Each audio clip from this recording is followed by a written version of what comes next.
मुस्तफा को देखो, कुरान देखना है शेरे खुदा हज़रत अली को देखो, कुरान देखना है हसन हुसैन को देखो, कुरान देखना है मां फातिमा ज़हरा को देखो, कुरान देखना है गौसे आज़म दस्तगीर को देखो, कुरान देखना है ज़फर ज़ाती को देखो, इमाम मूसा को देखो, इस्माम काबे को देखो,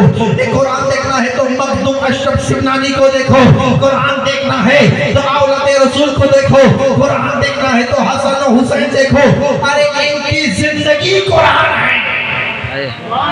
ये जिंदगी कुरान। কোরআনে বলা আছে নামাজ পড়বে তো আওলাদে রাসূল নামাজ পড়ার জন্য ইসলামকে বাঁচানোর জন্য গর্দান দিয়ে ইসলামকে বাঁচিয়ে দিয়েছে ইমাম হোসেন। তাই জন্য তো বলে কবি, আরে আল্লামা ডক্টর ইকবাল বলে अरे इस्लाम जिंदा होता है हर करबला की बात। अरे मुसलमान कुरान जो देखते हो तो औलादे रसूल को देखो, अरे